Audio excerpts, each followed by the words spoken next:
Good morning मित्रों, स्वागत है आपका अपने ही यूट्यूब चैनल एजुकेशन फैमिली में। मित्रों, आज कक्षा 3 के चैप्टर 11, 12 और 13 की अभ्यास प्रश्न करने जा रहे हैं। इनसे रिलेटेड इन चैप्टर से जो भी टॉपिक बनना था, जो भी नोट्स बनना था, पिछले वीडियो में हम करवा चुके हैं। जो भी मित्र उन टॉपिक को नहीं देखे हैं, आपको उन वीडियो का लिंक हम इस वीडियो के डिस्क्रिप्शन बॉक्स में दे देंगे। उस लिंक पे आप क्लिक करके उन वीडियोज़ को भी देख सकते हैं, क्योंकि अगर आप इनसे पहले उन वीडियोज़ को देख लेते हैं तो इनसे रिलेटेड जो भी थ्योरी है वो आपको अच्छी तरीक़ा से समझ में आ जाएगी और फिर आप अभ्यास प्रश्न को कर लें। तो चलिए देर न करते हुए वीडियो स्टार्ट करते हैं। आपको अच्छा लगे तो बाद में वीडियो को लाइक और सब्सक्राइब कर दीजिएगा, जिससे मेरा भी मनोबल बढ़े। तो चलिए देखिए, लेसन नंबर 11, 12 और 13 के इन सभी से रिलेटेड हम जो भी प्रश्न उठने वाले हैं, जो भी पूछा गया है और जो पूछा जा सकता है, इन चैप्टर से जो बनने लायक क्वेश्चन है, सभी क्वेश्चन का डिस्कशन करेंगे।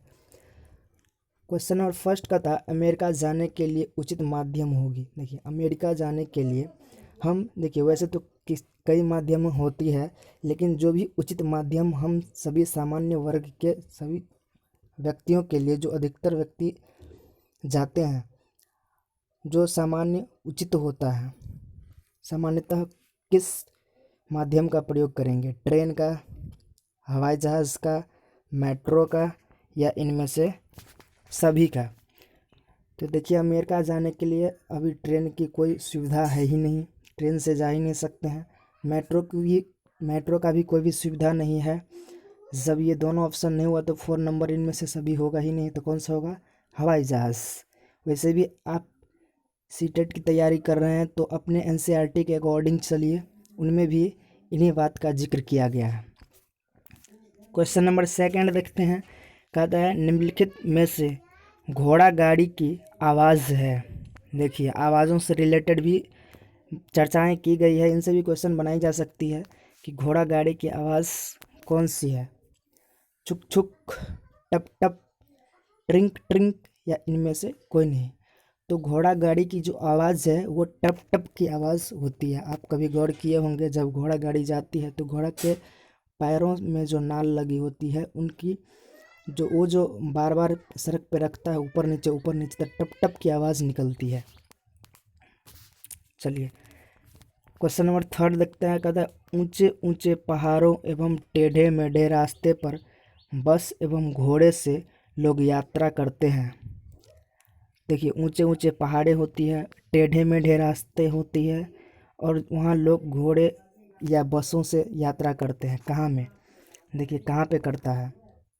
उत्तराखंड में करता है, या झारखंड में करता है, या शिमला में करता है, या श्रीनगर में करता है? तो आपके एनसीईआरटी के अकॉर्डिंग इस तरह की जो विशेषताएं हैं वो बतलाया गया है कि जहाँ भी मतलब ऊंचे ऊंचे पहाड़े हैं, वहाँ ऊंचे ऊंचे पहाड़े हैं, टेढ़े मेढ़े रास्ते हैं, वहाँ लोग बस या घोड़सवार से यात्रा करते हैं, या घोड़े की सवारी से यात्रा करते हैं। तो इस तरह की विशेषताओं का वर्णन शिमला के बारे में किया गया है। कहाँ? शिमला। तो जब भी इन तरह के इन्फॉर्मेशन मिले तो हम कहाँ टिक लगाएंगे? शिमला में। तो ये विशेषता कहाँ की है? शिमला की है। वैसे अलग अलग घरों की विशेषता, अलग अलग जगहों की विशेषता हम क्लास 4 में देखेंगे। अभी जो भी शॉर्ट दिया गया है, जितना ही कम टॉपिक दिया गया है, हम चाहते हैं कि आपको चैप्टर वाइज टॉपिक क्लियर करवा दे। इसलिए इन चैप्टरों में बहुत ही कम जानकारियाँ दी गई है, छोटी छोटी बातें हैं, जो लगभग अब क्लास 3 की बुक समाप्त होने वाली है। देखिए, चैप्टर नंबर 4 कहता है, रेलगाड़ी कविता में रेल की पटरी को कहा गया है। जब आप चैप्टर नंबर 11 पलटेंगे और उनमें देखेंगे रेलगाड़ी कविता के बारे में चर्चा किया गया है, तो उन कविता में कहा गया है रेलगाड़ी के पटरी को लोहे की सड़क माना गया है। कहा गया है? लोहे की सड़क माना गया है, न कि पक्की सड़क। ये नहीं, प्राचीन सड़क ये भी नहीं माना गया है, मध्यकालीन सड़क ये भी नहीं माना गया है। क्या माना गया है? लोहे की सड़क माना गया है। क्या माना गया है? लोहे की सड़क। रेल की पटरी को क्या माना गया है? लोहे की सड़क। चलिए नेक्स्ट क्वेश्चन देखते हैं। आप इन प्रश्नों का अभ्यास करते रहें और देखिए इनसे रिलेटेड कैसे प्रश्न भी पूछा गया है, हम वो भी करवाएंगे।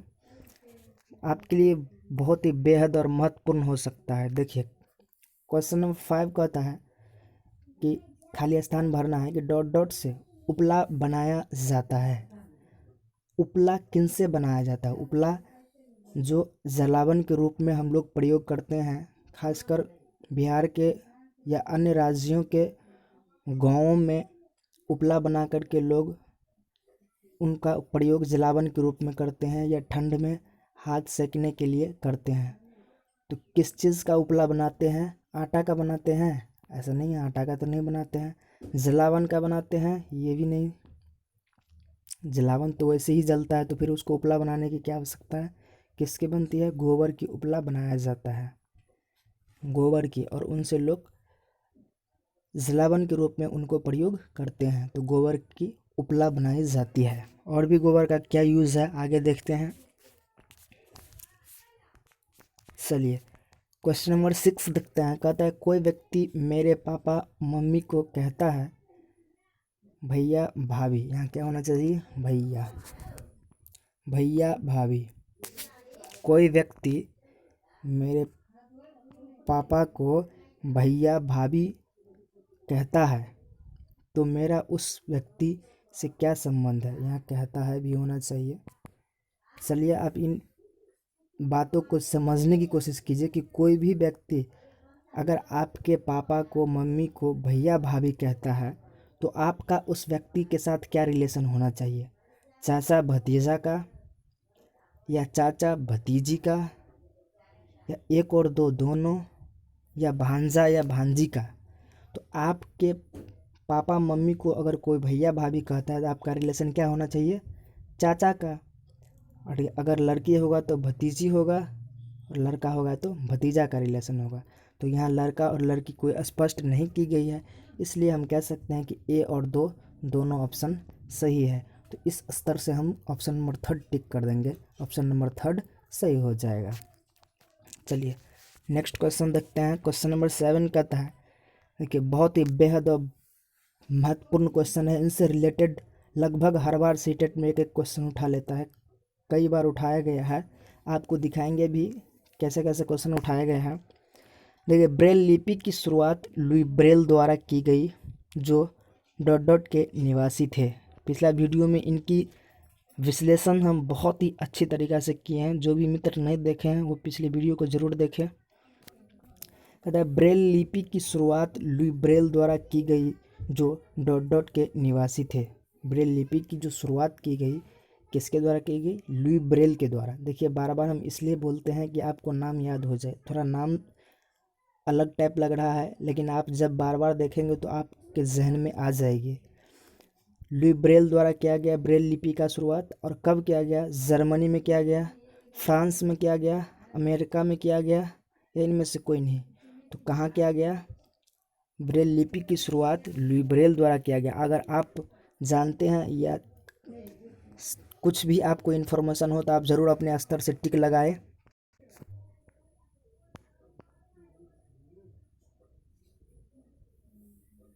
आशा करते हैं कि आप आंसर दे दिए होंगे कि ब्रेल लिपि की शुरुआत लुई ब्रेल द्वारा किया गया था, जो कहाँ के निवासी थे? फ्रांस के निवासी थे। कहाँ के? फ्रांस के निवासी थे। चलिए नेक्स्ट क्वेश्चन देखते हैं। क्वेश्चन नंबर 8 कहता है ब्रेल लिपि निम्न बिंदुओं पर आधारित होता है। ये प्रश्न पूछा जा चुका है। तो देखिए ब्रेल लिपि जो है वो कितने बिंदुओं पर आधारित होता है? ये 6 बिंदुओं पर आधारित होता है। हम पिछला वीडियो में ब्रेल लिपि के बारे में बहुत ही अच्छा से बता चुके हैं, उसको प्रैक्टिकल करके भी दिखा दिए हैं हम आपको। आप ज़रूर उन वीडियो को देखें।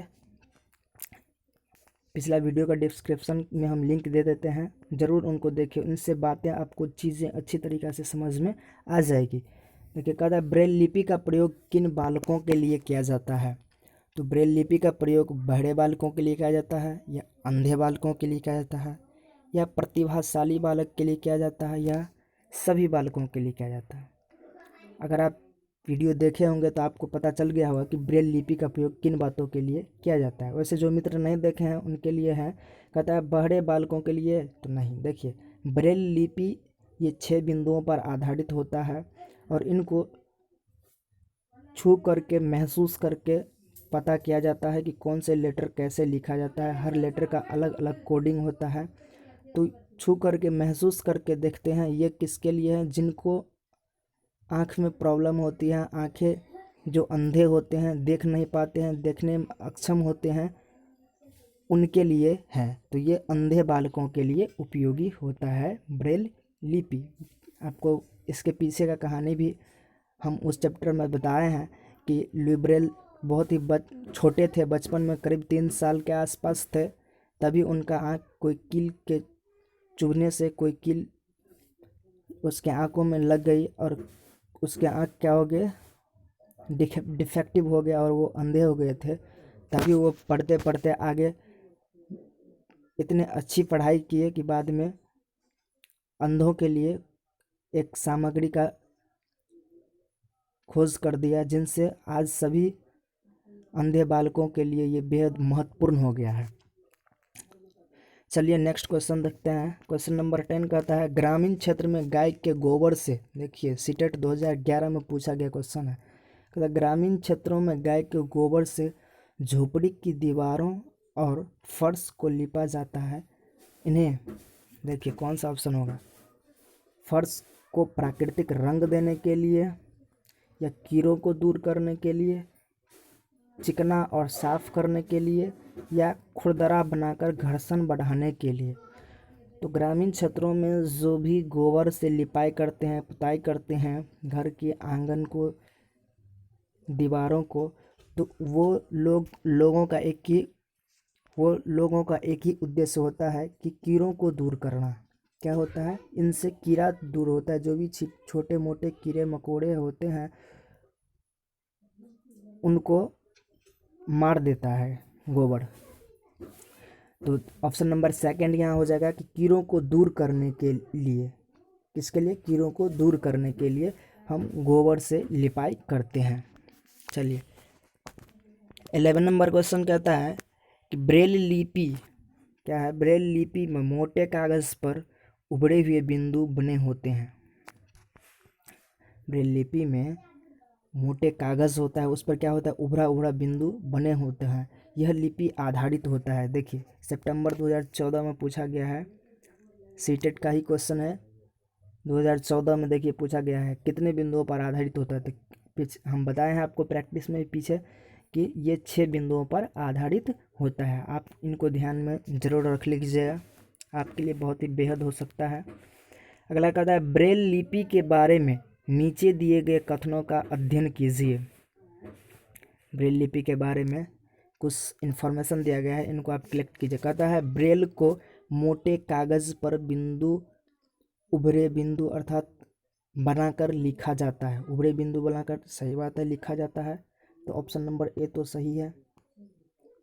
यह लिपि 8 बिंदुओं पर आधारित होता है, नहीं ये गलत है। कितने बिंदुओं पर आधारित होता है? हम आपको बताएं कि ये 6 बिंदुओं पर आधारित होता है। 3rd नंबर कहता है बिंदुओं की पंक्तियां किसी नुकीली औजार से बनाई जाती है। जी हाँ, ये नुकीली औजार से बनाई जाती है। 4था नंबर है इसे उभरे बिंदुओं पर हाथ फेर कर पढ़ा जाता है। सही बात है। अंधे बालक जो भी ये उभरा हुआ बिंदु रहता है, कोडिंग रहता है, उन पे हाथ रख करके उनको महसूस करके पढ़ते हैं कि कौन से लेटर कैसे, हर लेटर का अलग अलग बिंदु का अलग अलग संकेत होता है। उन संकेतों को पहचान करके पता करते हैं कि कौन से लेटर को क्या पढ़ा जाए। तो यहाँ option number 1, option number 3rd और 4 क्या है? सही है। तो कौन सा ऑप्शन होगा? आप इनको जरूर टिक करें। देखिए 1, 3 और 4 क्या क्या हम टिक लगाए थे, जरा उनको भी देख ले। 1 नंबर तो सही था। 2 नंबर यह 8 बिंदुओं पर आधारित है, नहीं ये कितने बिंदु पर आधारित है? 6 बिंदु पर आधारित है। तो ये ऑप्शन 2 गलत था। 3rd सही था, बिंदुओं की पंक्तियां किसी नुकीले औजार से बनाई जाती है। और 4था नंबर इसे उभरे बिंदुओं पर लिखा जाता है।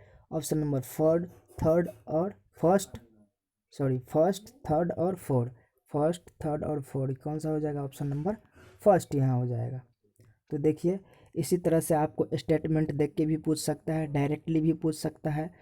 तो आप इनसे रिलेटेड पूरी जानकारी, कोई भी टॉपिक पढ़ते हैं तो उनसे रिलेटेड पूरी जानकारी को अच्छी तरीक़ा से देखें और उनसे रिलेटेड शीघ्र ही अभ्यास प्रश्न कर ले, जिससे आपको टॉपिक अच्छी तरीक़ा से क्लियर हो जाए। और दोबारा मैं आशा करता हूँ कि इस तरह से पढ़ा दिया हूँ कि आपको कभी भी ईवीएस दोबारा पढ़ने की ज़रूरत नहीं है। अगर आप इन वीडियो को अच्छी तरीक़ा से देख लेते हैं, हर लेक्चर को, और उनसे रिलेटेड अभ्यास प्रश्न कर लेते हैं, तो दोबारा आपको कोई भी बुक उल्टाने की ज़रूरत नहीं पड़ेगी, क्योंकि हम एनसीईआरटी का पूरा निचोड़ डालने की कोशिश किए हैं। चलिए, आशा करते हैं कि वीडियो आपको अच्छी लगी होगी। अगर वीडियो अच्छा लगा हो तो लाइक और सब्सक्राइब कीजिएगा, दोस्तों के पास शेयर भी कीजिएगा। थैंक यू, धन्यवाद। विदा लेते हैं, मिलते हैं नेक्स्ट वीडियो में नए अध्याय सामग्री के साथ।